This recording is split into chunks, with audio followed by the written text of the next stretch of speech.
She took the original letter.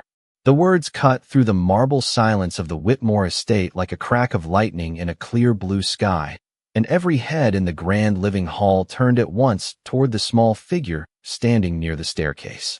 Aaliyah Carter, a 7-year-old black girl with tight braids and a worn navy coat, stood completely still, her eyes locked not on the crowd but on the glass-walled study behind them where Jonathan Whitmore, one of the most powerful men in Boston, had just stepped out holding a sealed document folder. The chandelier light shimmered over polished floors, but the air felt heavier now, as if something unseen had shifted beneath the surface of wealth and order. Jonathan paused mid-step, his expression tightening as he looked down at her.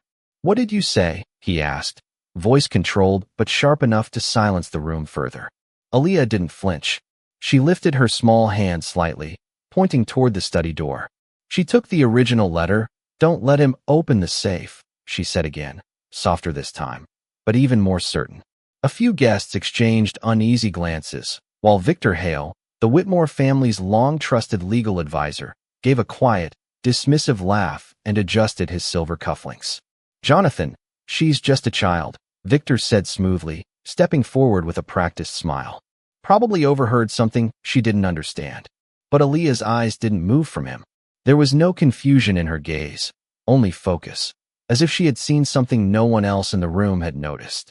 Jonathan's brow furrowed slightly as he studied her, then the study door behind her, then the heavy black safe built into the far wall that only a handful of people in the world even knew existed inside this estate. "Aaliyah," Jonathan said more quietly now, as if weighing each word, "what exactly are you talking about?" She hesitated just a moment, then reached into her coat pocket and pulled out a small folded scrap of paper, edges worn as if handled many times. "This copy is not the real one," she said. The room shifted again, a subtle tension rising among the guests. Victor stepped closer, voice still calm but now firmer.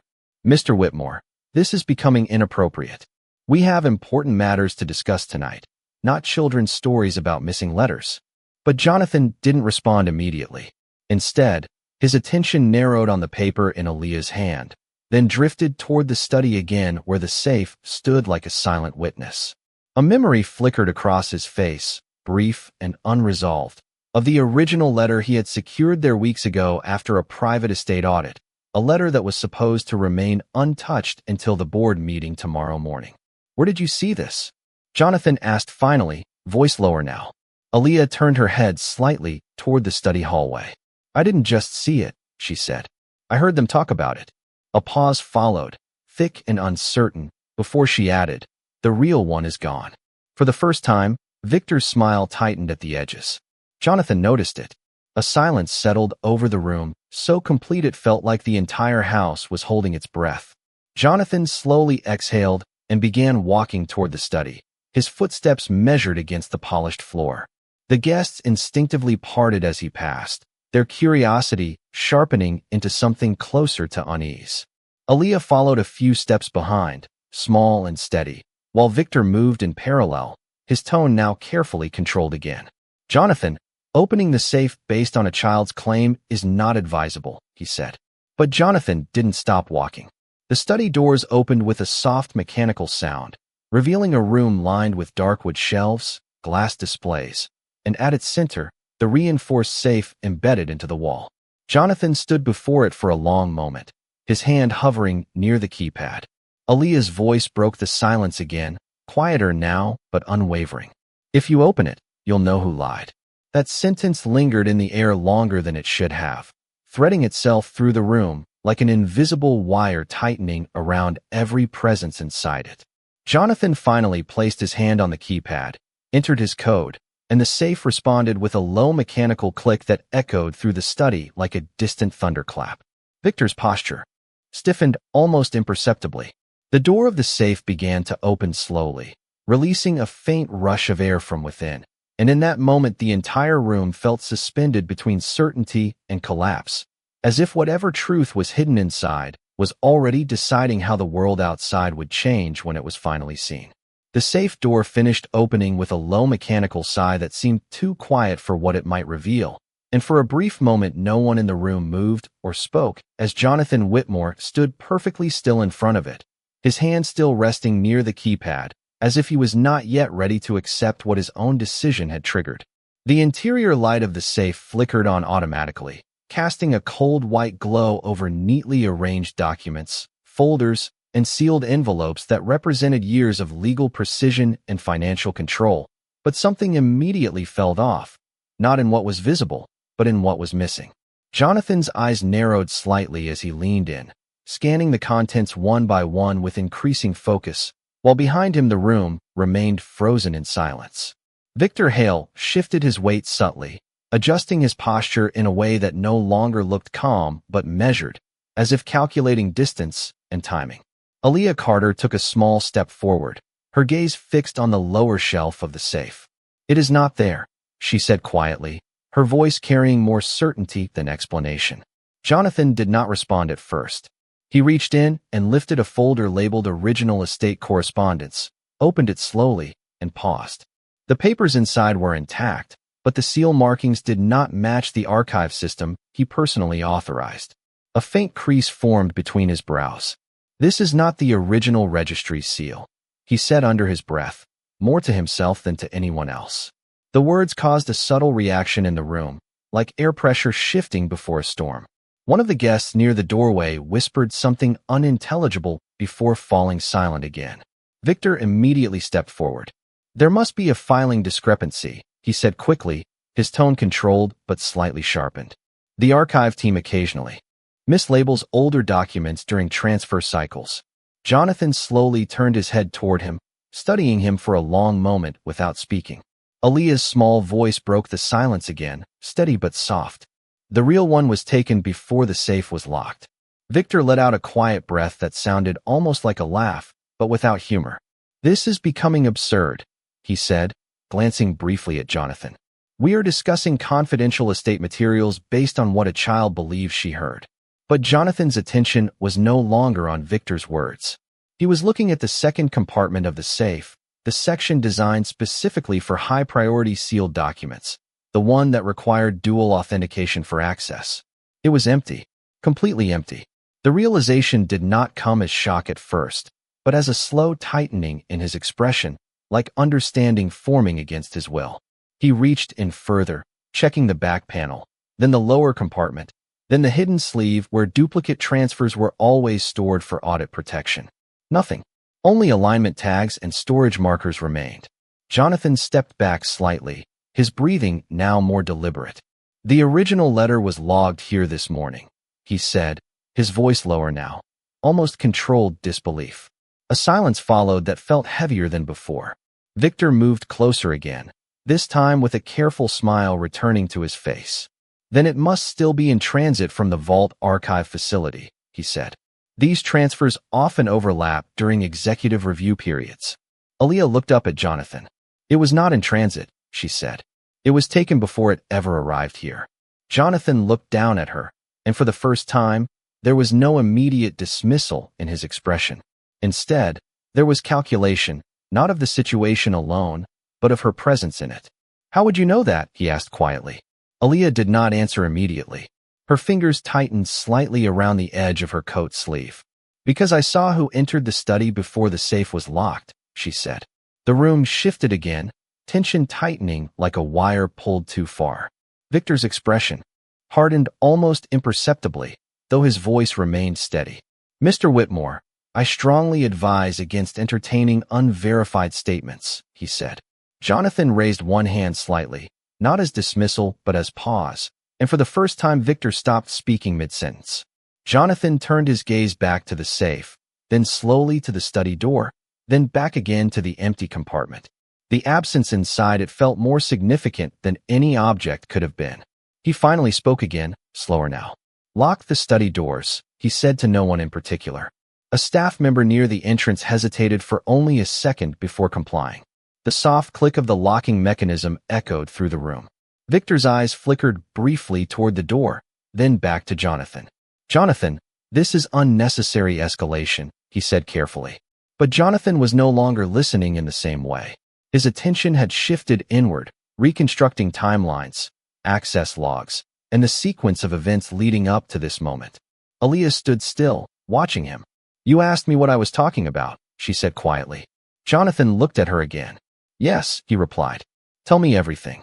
And in that moment, the air in the room changed again, not with resolution, but with the beginning of something none of them were yet prepared to fully understand. The silence inside the locked study did not break immediately after Jonathan Whitmore asked for everything to be explained.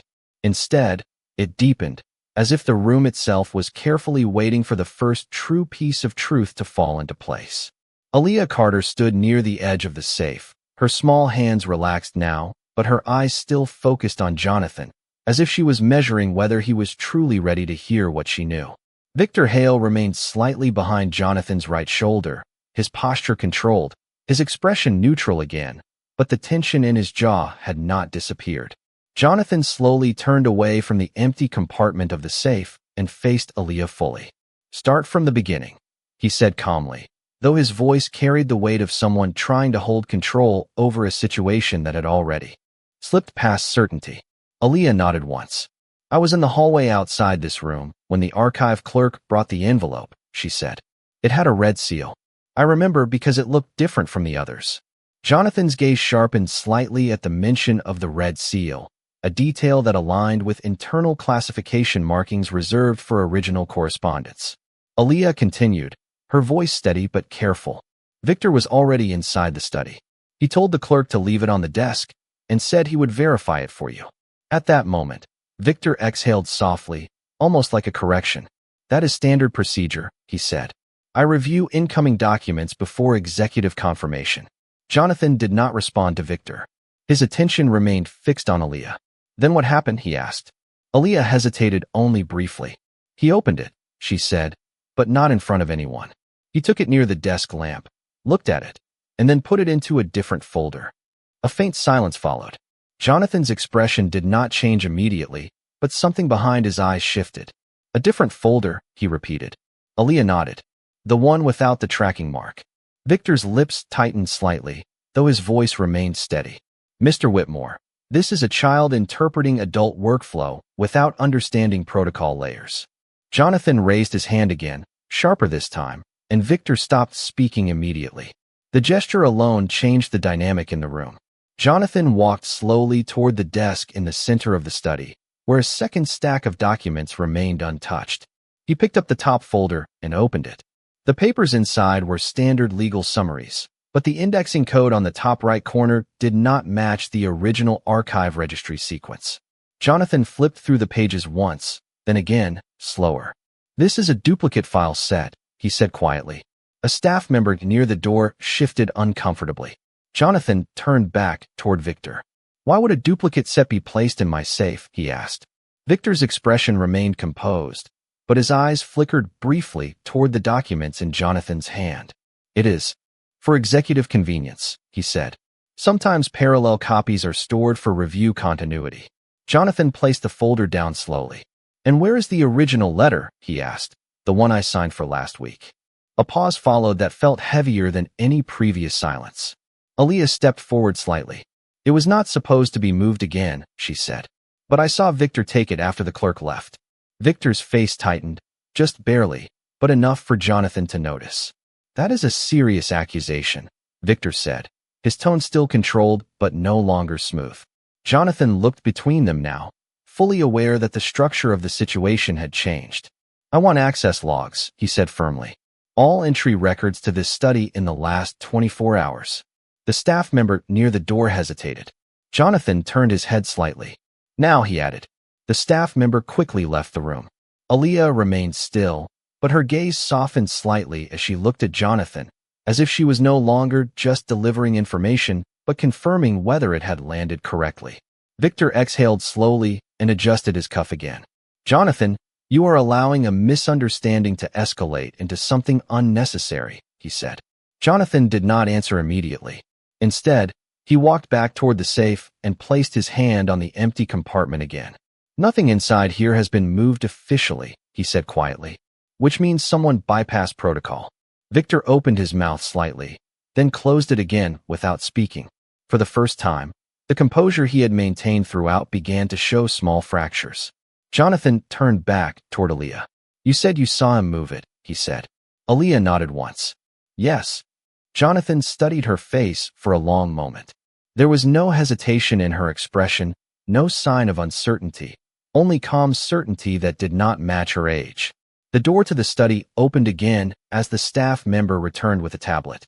"Access logs, sir," she said. Jonathan took it immediately and began scrolling. The room grew even quieter, if that was possible. His eyes stopped abruptly on a timestamp. A single entry showed Victor Hale accessing the study archive system manually at a time when no dual authorization had been logged. Jonathan looked up slowly. Victor noticed the change instantly. "Jonathan," he began, but Jonathan raised the tablet slightly, cutting him off. The silence that followed was no longer uncertain. It was absolute. Aaliyah's voice broke it softly. "That is when it happened," she said. Jonathan did not look away from Victor as he replied, "Explain this." And for the first time since the safe had been opened, Victor did not immediately answer. The moment Jonathan Whitmore lowered the tablet, the atmosphere inside the study shifted from uncertainty into something far more defined, as if invisible lines had been drawn between truth and denial, and everyone in the room now stood on one side or the other. Victor Hale finally spoke again, but his voice was no longer smooth or carefully measured. It carried a controlled firmness that felt like an attempt to regain balance.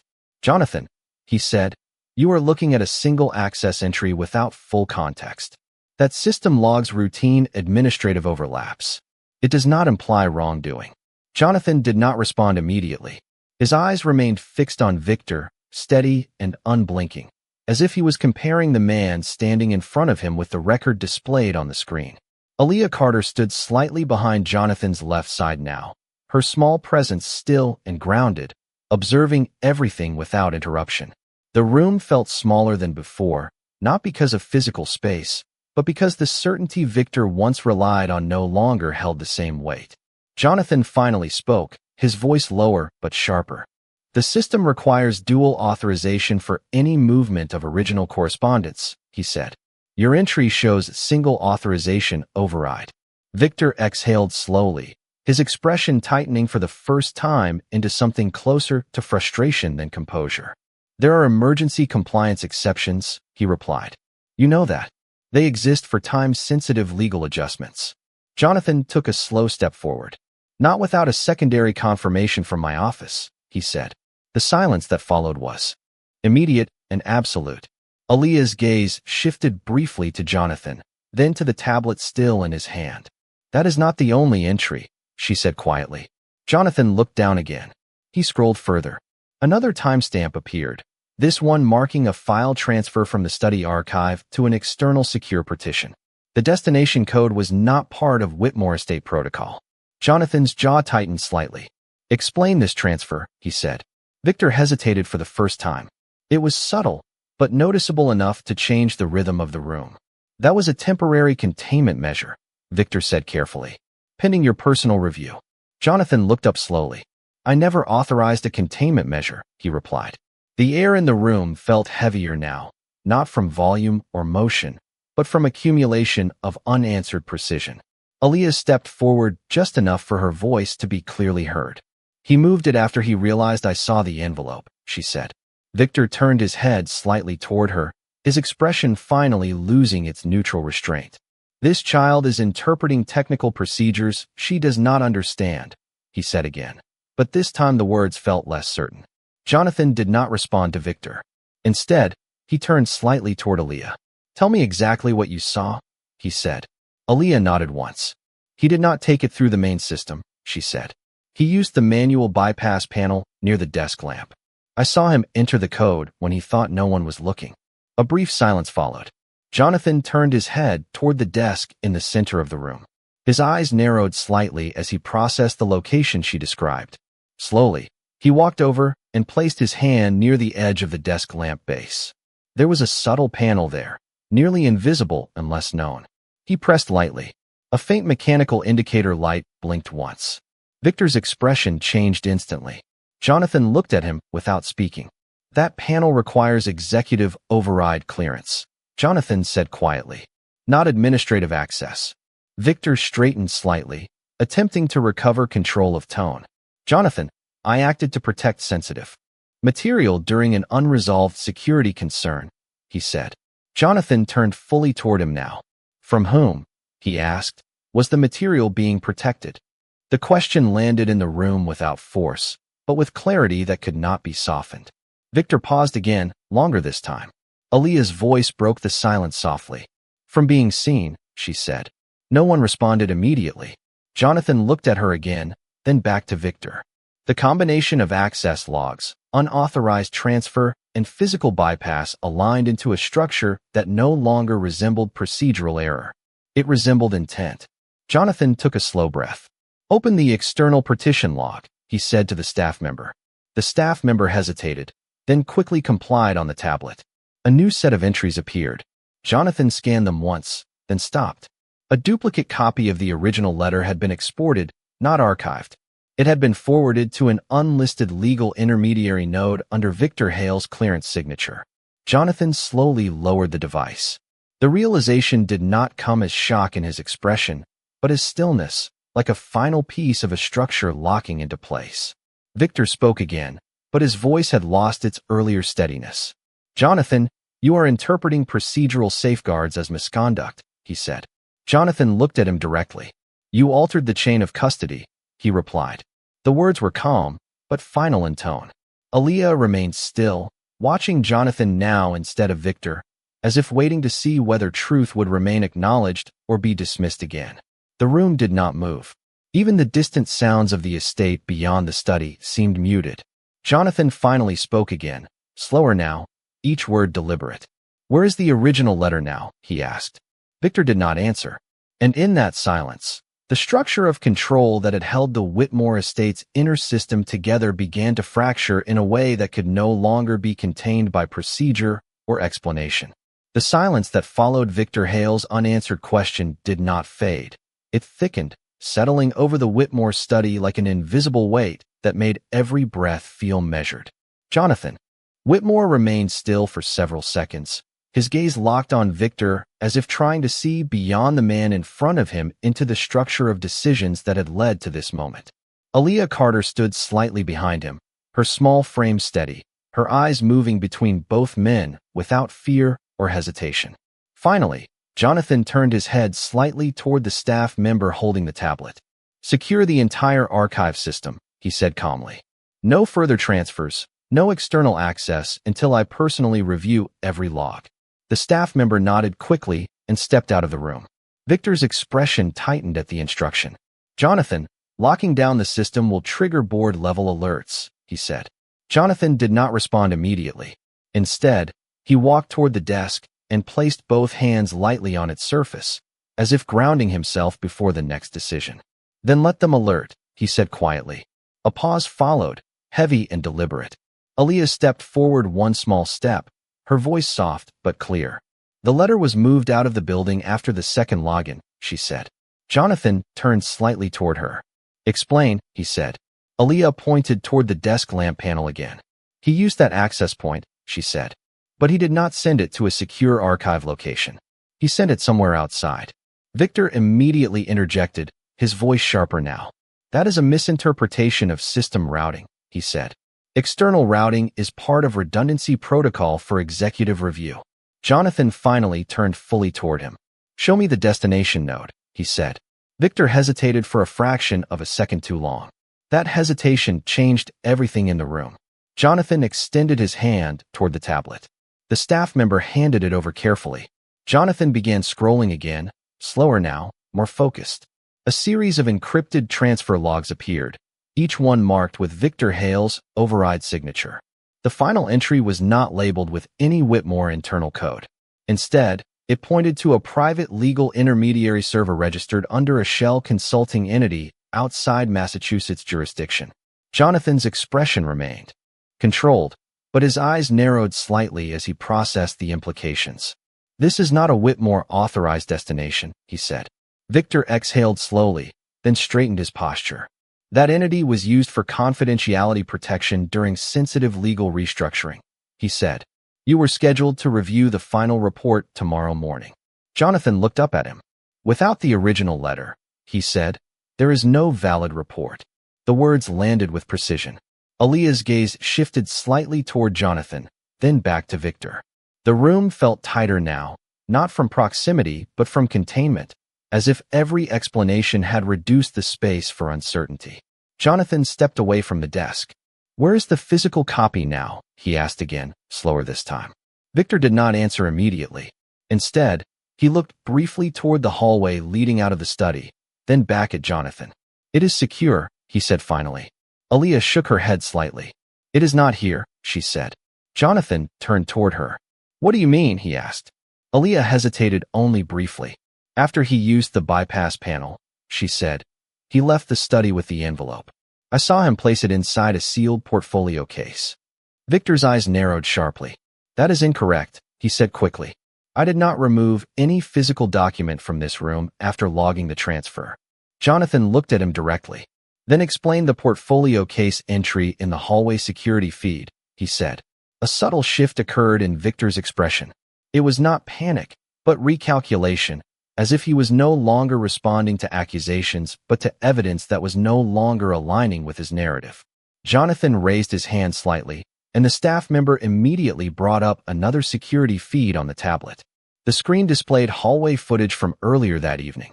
It showed Victor entering the study, then later exiting with a slim black portfolio under his arm. The room remained completely silent. Even the air seemed to pause. Jonathan did not speak for several seconds. Then he asked quietly, "Why did you remove it from the secured chain of custody?" Victor finally responded, but his tone had changed. It was no longer controlled certainty, but careful defense. "Because the original contained sensitive amendments that required legal review before board exposure," he said. Jonathan turned slightly away, looking at the safe again, as if confirming the emptiness was now part of a larger structure of actions. Aaliyah stepped forward again, her voice steady. "He said it was not safe to keep it in the system," she said. Jonathan looked at her. "Safe from what?" he asked. Aaliyah did not hesitate. "From being traced," she said. A long silence followed. Victor's jaw tightened slightly. Jonathan finally spoke again, slower now. "You used executive authority to reroute, remove, and conceal original correspondence without my approval," he said. Victor lifted his chin slightly. "I used executive authority to protect the company from internal exposure risks," he replied. Jonathan's eyes narrowed. "You are not authorized to define risk without my directive," he said. The room felt as if it had reached a point where every word now carried irreversible weight. Aaliyah looked up at Jonathan quietly. "He thought no one would notice," she said. Jonathan turned toward her fully. "But you did," he replied. Aaliyah nodded once. And in that moment, the balance inside the Whitmore study shifted completely, no longer between uncertainty and clarity, but between control and consequence. The moment Aaliyah Carter's words settled into the silence of the Whitmore study, something fundamental shifted in Jonathan Whitmore's expression, not loudly or dramatically, but in the quiet way certainty replaces doubt when all remaining explanations have finally run out. Victor Hale stood near the desk now, no longer moving with ease, his posture controlled but increasingly rigid, as if every sentence he had spoken before was being re-examined in real time against a growing weight of evidence. Jonathan turned slowly away from him and walked back toward the safe embedded in the wall, the open compartment still glowing faintly under the study lights. He stared at the empty space for several seconds before speaking. "So the original letter left this room," he said calmly, almost as if confirming a fact to himself rather than asking a question. Aaliyah nodded once from behind him. "Yes," she said. Jonathan exhaled slowly and placed one hand on the edge of the safe. "And it was not logged through any authorized archive transfer system," he continued. Again, Aaliyah confirmed. "No," she said. Victor finally stepped forward slightly, his voice tightening but still measured. "Jonathan, you are building conclusions from partial observations," he said. "The document was moved under executive necessity and placed into external legal review. That is all." Jonathan did not turn immediately. Instead, he closed the safe door slowly, the mechanical latch clicking into place with a sound that felt more final than functional. When he finally faced Victor, his expression was no longer uncertain. It was focused. "External legal review requires my written directive," Jonathan said. Show me that directive. A brief silence followed. Victor hesitated for just a fraction longer than before. That hesitation again became its own answer. Aaliyah looked between them, her small voice steady. There is no directive, she said quietly. Victor's eyes shifted toward her sharply. That is not your place to interpret, he said, but the force behind the words had begun to weaken. Jonathan raised one hand slightly, stopping further escalation without raising his voice. If there is no directive, he said, then the transfer was unauthorized. Victor took a controlled breath. It was preventive, he said. There were concerns regarding internal exposure of confidential amendments that could have impacted tomorrow's board evaluation. Jonathan walked slowly toward the center of the room again, each step measured. Concerns raised by whom, he asked. Victor paused. By legal oversight, he replied. Jonathan stopped walking. You are legal oversight, he said. The distinction landed heavily. The room did not move. Even the distant sound of the estate beyond the study felt muted, as if the building itself was listening. Aaliyah stepped slightly forward again. He did not take it to protect the company, she said. Victor turned his head toward her, but Jonathan spoke before he could respond. Then why? Jonathan asked, his voice quieter now. Was it moved outside all internal tracking systems? Victor did not answer immediately. His composure remained, but the structure behind it was beginning to show strain. Because internal systems are vulnerable during transition windows, he said carefully. The board requested additional safeguarding layers. Jonathan shook his head slightly. The board did not request that, he said. A long silence followed. Aaliyah looked up at Jonathan again. He sent it to someone else, she said. Jonathan turned toward her. Who? He asked. Aaliyah hesitated briefly, then spoke. A private intermediary, she said. Not listed in your network. Victor's expression tightened sharply. That is speculation, he said quickly.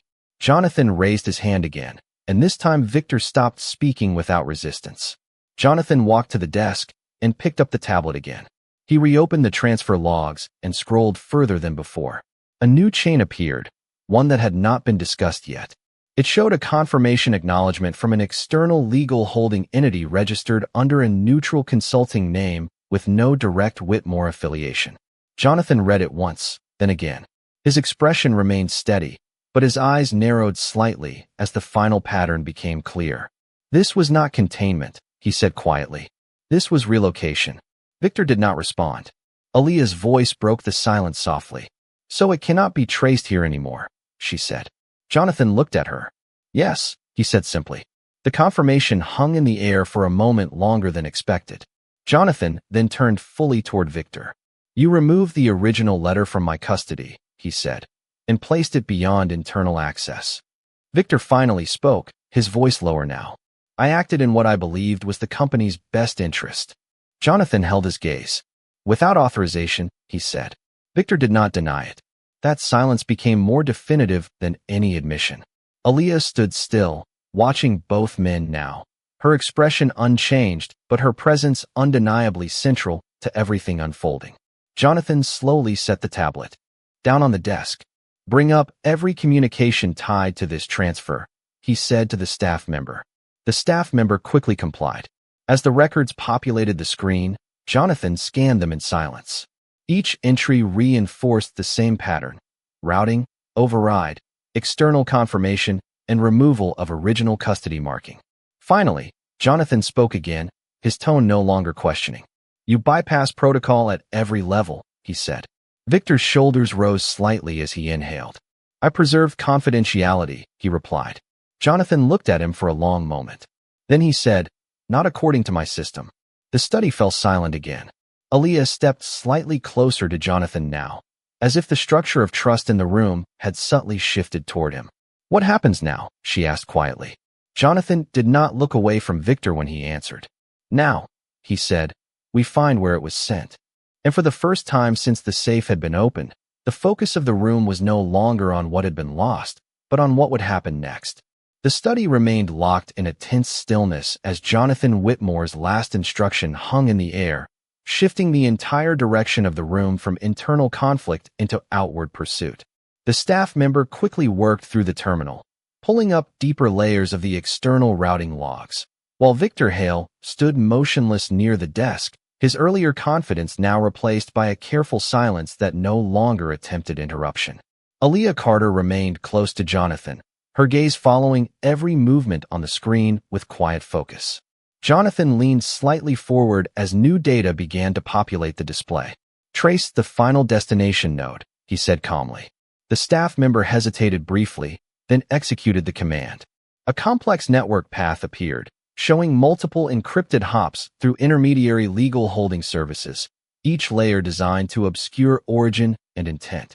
Jonathan's eyes narrowed slightly as he studied the sequence. "This is not a simple external review," he said quietly. "This is structured obfuscation." Victor finally spoke, but more cautiously now. "It is standard procedure for high sensitivity material when legal exposure risk is involved," he said. Jonathan did not turn toward him. "Standard procedure does not require 5 layers of external routing," he replied. The staff member's voice broke in softly from the terminal. "Sir, the final node resolves to a private compliance repository registered under a non-disclosure trust entity located outside United States jurisdiction." The words shifted the atmosphere again, making everything feel more distant and more precise at the same time. Jonathan straightened slightly. "Display entity ownership record," he said. The screen updated.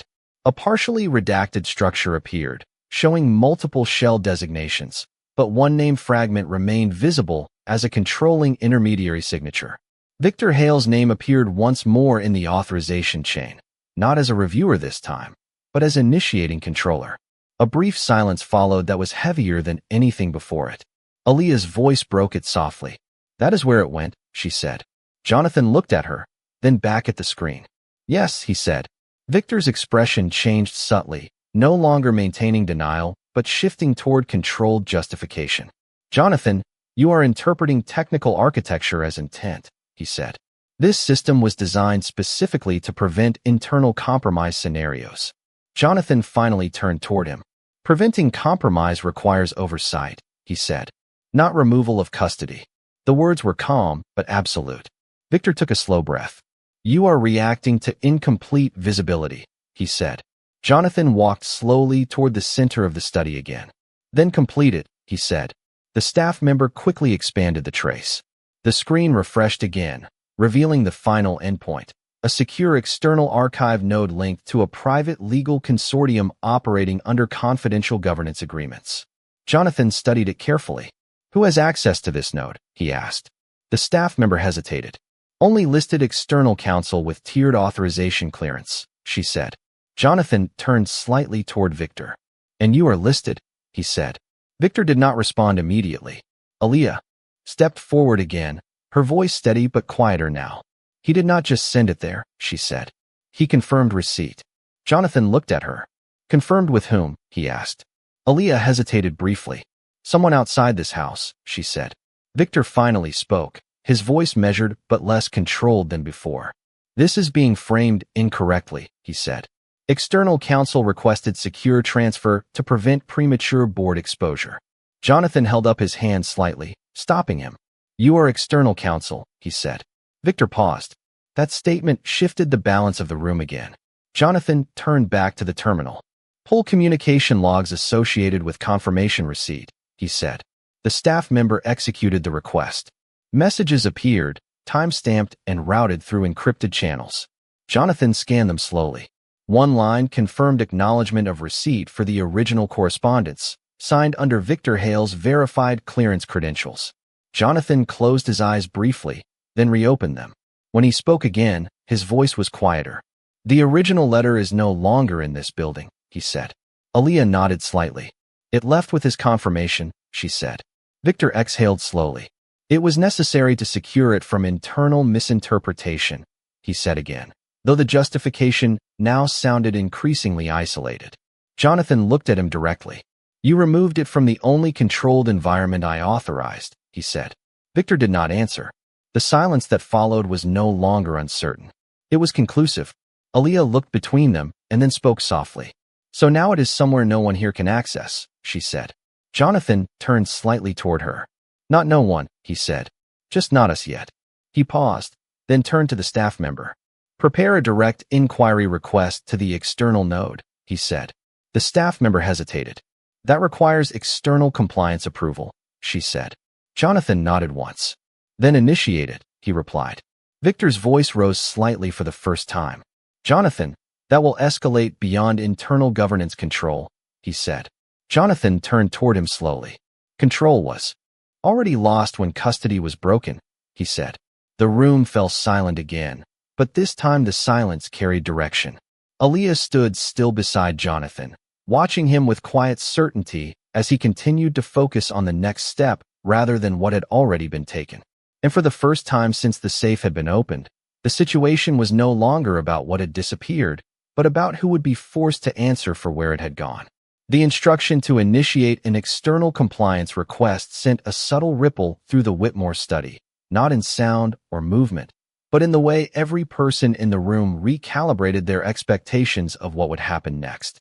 Jonathan Whitmore stood near the center of the room, his posture steady but fully engaged, as the staff member confirmed the initiation of a secure external inquiry protocol. Victor Hale remained near the desk, his expression now restrained in a different way, no longer defensive in motion but contained in calculation, as if reassessing every possible outcome that could still be controlled. Aaliyah Carter stood beside Jonathan, her gaze following the terminal updates with quiet focus. Request has been transmitted, the staff member said. External note acknowledged receipt of inquiry initiation. Response estimate is being calculated. Jonathan nodded once. Display acknowledgement channel, he said. The screen updated again, showing a secure communication link establishing between Whitmore Estate internal governance and the external legal consortium node that had received the original letter. A faint indicator showed that the external node was active, but not yet responsive. A long silence followed as everyone in the room watched the system negotiate the connection. Victor finally spoke, his tone measured but less absolute than before. Even if you establish contact, he said, external counsel is not obligated to release material without internal compliance validation. Jonathan did not look at him immediately. They are obligated to confirm custody chain integrity, he replied. Aaliyah looked up slightly. So they will have to say where it is, she said. Jonathan nodded. Yes, he said. The staff member's voice broke in again. External node is now responding. The screen changed. A secure text channel opened with a single line of acknowledgement. Custody verification required before disclosure. Jonathan leaned forward slightly. Initiate custody verification sequence, he said. The staff member complied. A structured authentication protocol appeared, requesting confirmation of last known authorized holder. Jonathan studied it carefully. Victor shifted subtly, but did not speak. Aaliyah remained still, watching. Jonathan finally entered a response through the system. Last verified internal custody, holder listed as Victor Hale. The moment the entry was confirmed, the external node paused. A loading indicator appeared, followed by a second message request supporting authorization chain for transfer. Jonathan did not hesitate. Provide full audit chain, he said. The staff member executed the command. Within seconds, a complete trace began to populate on the screen, reconstructing every access point, every override, every routing decision associated with the original letter. As the data resolved, Victor's name appeared repeatedly across multiple layers of authorization and redirection. The room did not react immediately, but the visual confirmation changed the atmosphere in a way that was impossible to ignore. Aaliyah looked at Jonathan. They are showing everything, she said quietly. Jonathan nodded once. Yes, he said. Victor finally stepped forward slightly. This is a technical reconstruction, he said. It does not represent intent or misconduct, only system usage under delegated authority. Jonathan turned toward him slowly. Delegated authority requires retention of custody, he said. Victor hesitated again, but only briefly. The external node sent a new message. Custody chain incomplete. Original document no longer within authorized traceable environment. Jonathan read it without expression. The staff member spoke quietly. They are requesting physical verification confirmation, she said. Jonathan straightened slightly. We cannot provide physical confirmation, he said. Aaliyah looked up at him. Because it is gone, she said. Jonathan nodded. Yes, he said. A long pause followed as the external system processed the response. Then another message appeared. External advisory note. Unauthorized removal of original correspondence constitutes breach of custodial protocol under governing agreement terms. Victor's posture stiffened slightly at the wording. Jonathan remained focused on the screen. What happens next? He asked. The staff member hesitated. The external node is escalating the matter to compliance arbitration review, she said. Victor finally spoke again, but his voice carried less control than before. Jonathan, arbitration will expose internal procedural frameworks beyond this estate, he said. Jonathan turned toward him. They are already exposed, he replied. Aaliyah stepped forward slightly. So now they know someone took it, she said. Jonathan nodded once. Now they know it is missing, he corrected. The external system sent another update. Request for immediate custodial statement from listed authorized holder Victor Hale. All eyes in the room shifted subtly toward him. Victor did not move at first. The silence stretched. Jonathan spoke quietly. You will need to respond, he said. Victor looked at him, then at the screen, then back at Jonathan. For the first time since the safe had been opened, there was no procedural language left to retreat into. The structure around the situation had already moved beyond internal control. And as the external node awaited his response, the weight of what had already been confirmed began to settle fully into the room, leaving only the final answer still unspoken. The request for an immediate custodial statement from Victor Hale hung on the screen like a final unopened door, and for several seconds no one in the Whitmore study moved, as if even the air itself was waiting to see whether truth would be spoken or avoided once more. The external compliance node remained active, its interface pulsing softly with a neutral indicator, signaling that the system was no longer just observing, but ready to formalize whatever response would be given next into an official arbitration record. Jonathan Whitmore stood at the center of the room. Completely still, his attention fixed on Victor, not with anger, but with a calm focus that left no room for ambiguity. Aaliyah Carter stood slightly behind him, her small presence steady, her eyes moving between the screen and Victor with quiet certainty. Victor finally exhaled, a slow, controlled breath that no longer carried confidence, only containment. He looked at the screen, then at Jonathan. If I respond to that request, Victor said carefully, it will activate a full cross-jurisdictional review process that will pull every internal procedural action into external oversight. Jonathan did not respond immediately. That process is already active, he said calmly. They are waiting for your statement. A brief silence followed, and in that silence the structure of authority that had defined Victor's position within the Whitmore system seemed to lose its remaining stability. Aaliyah stepped forward slightly. They are not asking for explanation, she said softly. They are asking where it is. Victor glanced at her, then back at Jonathan. For the first time, his voice lowered without control rather than strategy. The original letter is not in any recoverable internal location, he said. Jonathan's gaze narrowed slightly. That is not what I asked, he replied. The external node updated again, the message repeating with formal precision. Custodial holder statement required. Victor looked at the screen longer this time, and something in his posture changed, not abruptly, but as if a long-held position had finally reached its limit. I did not destroy it, he said finally. The room did not react immediately. Jonathan remained still. Aaliyah did not move. Victor continued, his voice now quieter, less structured. I removed it from internal circulation because it contained language that would have destabilized pending board consolidation if disclosed prematurely, he said. Jonathan took a slow step forward. That does not answer custody, he said. Victor hesitated again, then continued. It was transferred to an external fiduciary holding environment under legal containment classification, he said. Aaliyah's voice broke the silence softly. That means someone else has it, she said. Victor did not correct her. Jonathan turned slightly toward the screen. Identify receiving party, he said. The staff member quickly navigated through the external node interface, but the response field returned incomplete authorization masking. Receiving entity is registered under anonymized fiduciary trust structure, she said. Jonathan looked back at Victor. You created a blind transfer, he said. Victor's expression tightened slightly.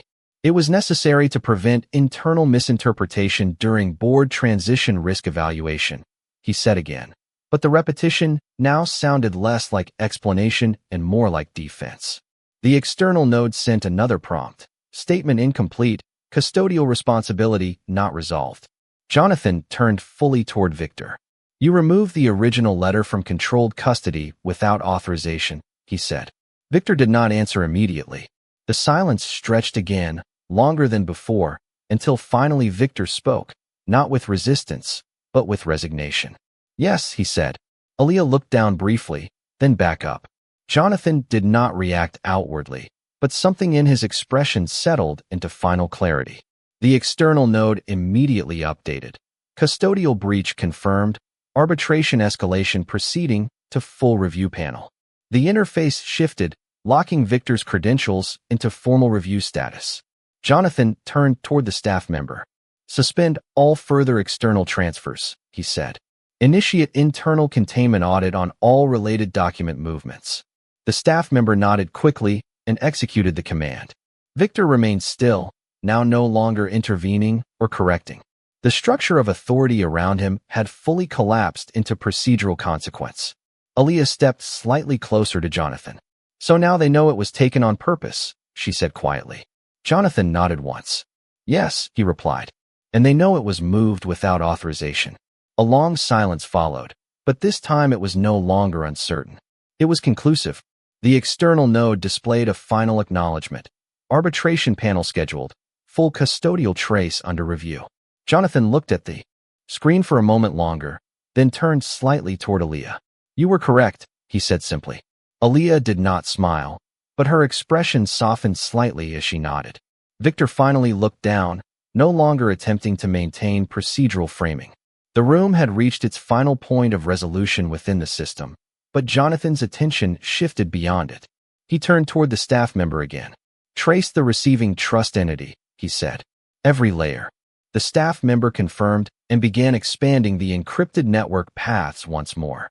And as the system continued to unfold outward beyond Whitmore control, the truth was no longer contained within the study, but moving toward exposure in a space where no single person could quietly alter it again.